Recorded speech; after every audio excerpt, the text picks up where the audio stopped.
Hello, and welcome to the Concordia University World of Pharmacy, where we talk about all things pharmacy related. This is our second episode in the series on the pharmacist who invented soft drinks. Today we'll be talking about root beer, which everyone has heard of. You've undoubtedly tried a root beer sometime in your life. You might even have a favorite brand. Root beer has been around for a long time, at least since the 18th century, since it was easily made using locally sourced plants. The reason that root beer is still with us today is because a pharmacist, Charles Elmer Hires, created a superior root beer and, more importantly, marketed his product aggressively. In fact, his marketing skills were probably his greatest contribution to the business world. Some sources credit him as being the, quote, inventor of root beer, unquote. That's not accurate. He made the first successfully commercialized root beer. Well, what exactly is root beer? At the heart of the recipe is the bark of the sassafras plant, specifically the root bark, hence root beer. Now, other formulations use the root and vine bark of the sarsaparilla plant, and you can call that a root beer. It's usually used to make a drink that's referred to as sarsaparilla. You've probably never tasted one. The usual reference to sarsaparilla is in a Bugs Bunny cartoon with Yosemite Sam, and it's a big joke there. It's actually kind of funny. But let's get back to the root beer. It's not just one ingredient. You start with sassafras bark, but you add a variety of other plants or plant products to create a winning flavor. Add yeast to start fermentation, which gives the product a characteristic foamy head. You've all seen a foamy root beer sort of mug. But don't let fermentation produce any more than trace amounts of alcohol. Root beer is expected to be alcohol-free. If you wish, you can get your own ingredients and brew your own root beer concoction. It's not very difficult. You should know that the U.S. government analyzed the components of sassafras extract a while back, I think the 1930s, and found a component called safrole, which is carcinogenic. That was a stumbling block, but a procedure was developed to remove the safrole from commercial root beer products, so it's no longer in there, and you could always just use artificial flavors. If you brew your own root beer, and you're afraid of a carcinogen, please note that you'd have to drink an enormous amount of root beer before there was any significant risk. Let's talk about Charles Elmer Hires, our pharmacist. He was born in New Jersey in 1851 in a place called Rhodestown. It's far southern New Jersey. That's where he started as an apprentice in a pharmacy, much as James Verner did. However, when he was 16, he moved to Philadelphia, became a clerk in a pharmacy there, and eventually opened his own pharmacy and stayed in Philadelphia for the rest of his life. A lot of Hires' life story is murky, and I don't mean that in a bad way. It's just that a lot of relevant information is not available, and a lot of stories have been passed around over the years, and no one knows how much of the stories are true. Most sources say that Hires took classes at the Philadelphia College of Pharmacy. He did not attend there as a regular student, he just took some of the classes. But he learned enough to pass the licensure exam in 1872. Some claim that he took classes at the medical school in Philadelphia as well. Who knows? They didn't keep good records on things like that back in those days. Even the facts surrounding the creation of his root beer recipe are in dispute. The most reliable accounts say that he and his wife were on their honeymoon in southern New Jersey, or perhaps they were just visiting his parents, who still lived in southern New Jersey, when they went to dinner and were served a drink called root tea. He thought it was tasty and asked the hostess how they made it. In response, she not only gave him the recipe, but also took him on a hike to show him the various plants used, how to recognize them, the parts to harvest, and even the seasons in which to harvest. It was a treasure trove of information. With this information as a starting point, Hires started to experiment with the ingredients, substituting some items that were easier to obtain or which produced a better flavor. The last step was changing the name from root tea to root beer, although even here the origin of the idea is unknown. There are stories and there are stories. In retrospect, it does seem to be a superior name. Root beer has a certain more robust image to it. His first product was a package of the dried ingredients, which the customer would pour into water, add sugar and yeast, and let sit for a short time to ferment. Later, he improved upon the product by making an extract that you could just add to water. Still later, he produced the formula as a syrup and sold it to other producers that spread his product regionally. And he finally bottled the product and sold it in bottles and cans. Now, if all that sounds like a string of unbroken successes, that it was an instant hit and that people rushed at Mr. Hires to push their money into his hands, then you couldn't be more wrong. Hires did believe that his root beer was superior to all others, and he probably could make a pretty good case for that. He figured that he made it really easy for the ordinary citizen to use, and right from the start, I think that was true as well. But sales were still very sluggish. Plenty of word-of-mouth recommendations. People liked the product. Word of mouth is the best advertising, but it's also the least efficient. You're going from one person to the next. He needed something more aggressive. Sales started to pick up after he made a concerted effort to advertise. At first, this meant newspaper ads.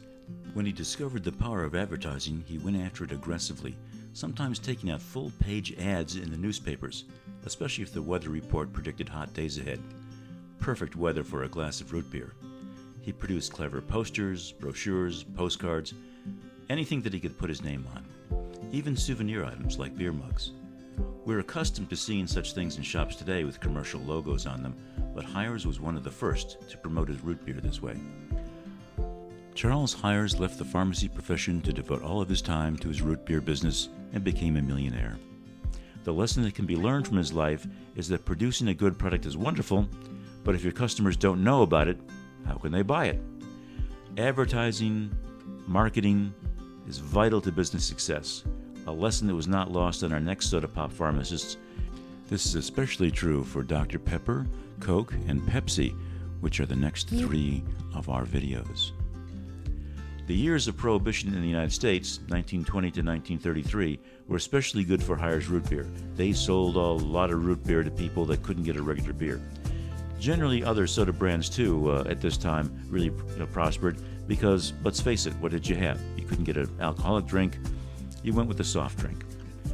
Anyway, after the end of Prohibition, the hard times hit for the soda pop people, and that was certainly true for the Hires Root Beer Company. Now, Charles Hires died in 1937 after turning over the company to his son. The company stayed in the family until 1960 when it was sold to Consolidated Foods, and that is one of the many brands owned by Keurig Dr. Pepper.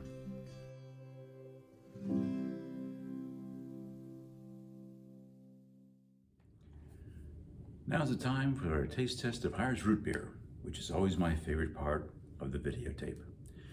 Unfortunately, this is impossible because Hires Root Beer is no longer sold commercially.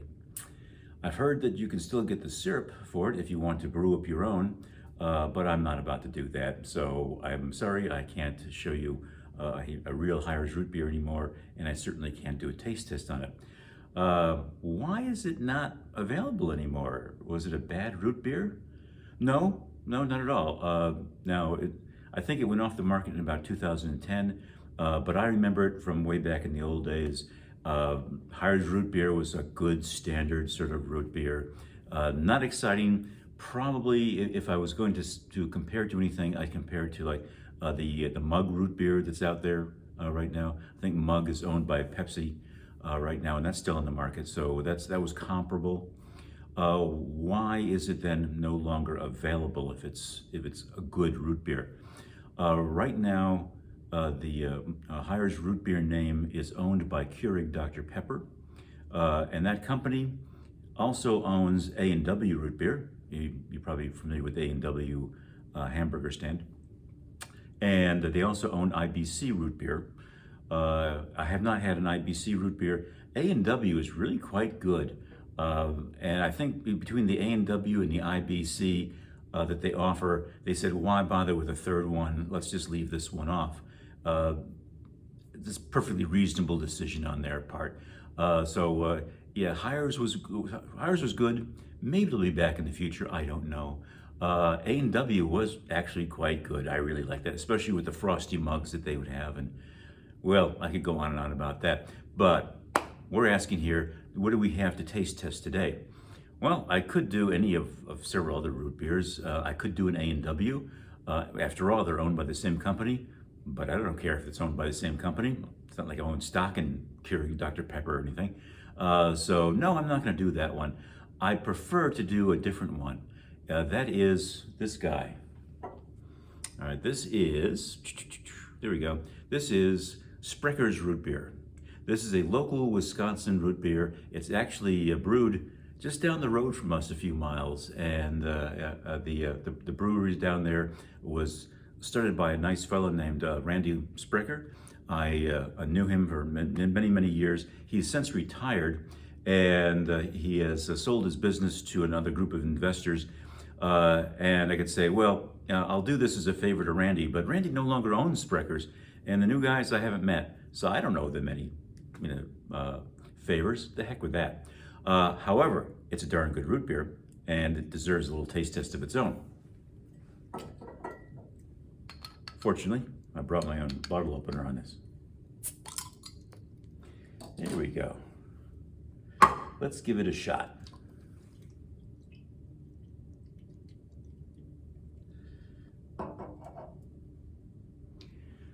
And there is a very good root beer.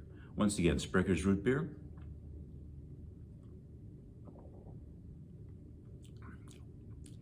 That's got a very nice taste to it. This is why I'm going to talk about this one for this episode. It's still very much available. As they understand it, the new people that took over Sprecher's brewery downtown are trying to push out their products to a wider geographical area.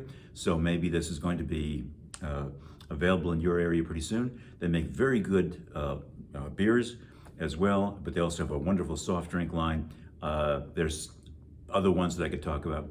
But what makes them different? I think for the root beer in particular, and a lot of people really talk about the root beer, it's the fact that they don't use sugar in here as a sweetener. They don't use high fructose corn syrup, which you've probably seen all over the place these days. Instead, they use honey, locally sourced honey, from what I understand. I hope they still do that, but it's locally sourced honey, and the honey gives it, I think, a little bit of an edge, a little bit of a, I've never tried that before sort of feel to it. So I prefer it, and if I'm going to have a root beer, I'll have a Sprecher's. In fact, I'm going to enjoy, it's a nice big bottle. I'm going to enjoy the rest of this with my lunch today.